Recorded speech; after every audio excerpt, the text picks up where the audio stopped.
Hi, guys. Thanks very much for coming. I have a general comment and then sort of a quick shift to a question specific to McLaughlin.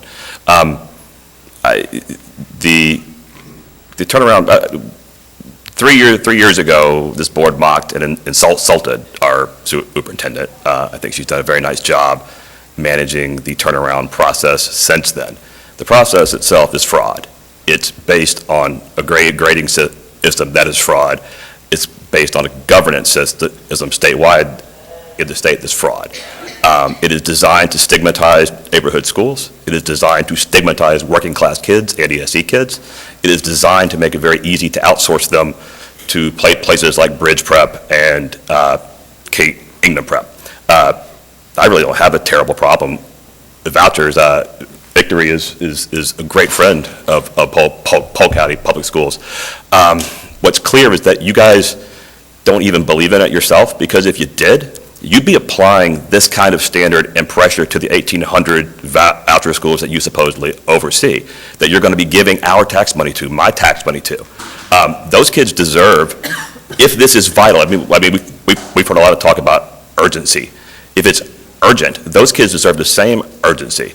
There was no urgency for Kingdom Prep here.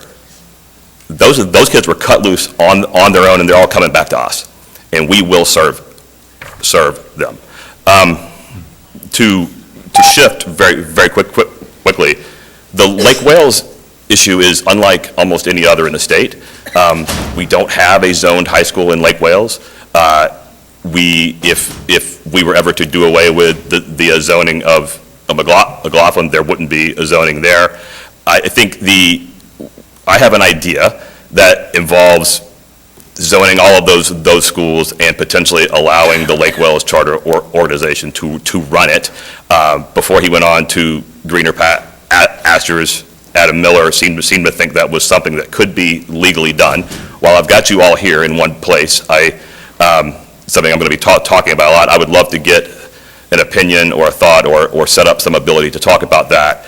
I think the solution to Lake Wales, the McLaughlin problem, is a subset of the overall Lake Wales issue, and the long-term solution to that is to zone those schools and allow the Lake Wales charter system to run it. Most likely, I'm curious if there's a legal avenue to it.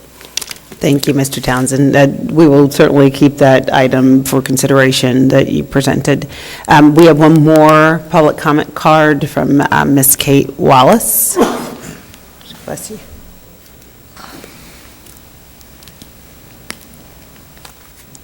Hi, Chair Johnson, Commissioner, Board. Thank you for being here. Welcome to Polk County.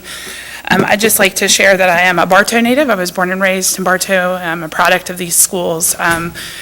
The experience for me was I went to Gibbon Street Elementary, which is now closed because it was a struggling school in a historically low-income part of Bartow. And then I went to a high-achieving Magnet Middle School.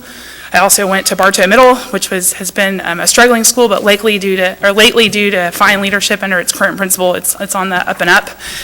And then I went to the International Baccalaureate School at Bartow, which back when it was getting its own school grade, and from its founding in 1995 until, 99 would have been the first school grades, but I think they got merged back in with the traditional school. But back when we were getting our own school grade, I think we were the #1 or #2 school in the state.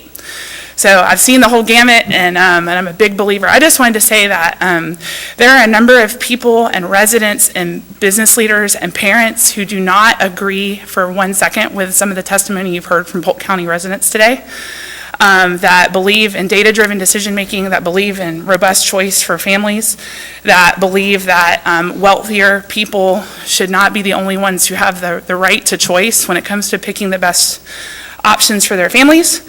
And also Polk County, we are a prideful part of this state. We have rich history. We've produced a lot of politicians.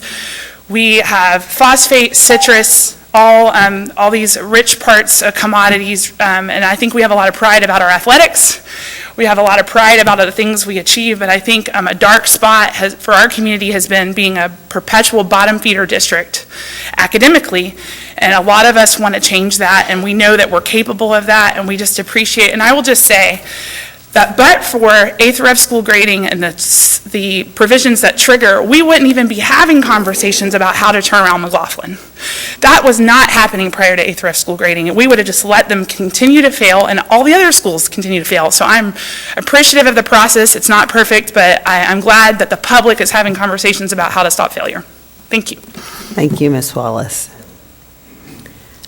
Thank you. That was the end of the public comments on action item number 12.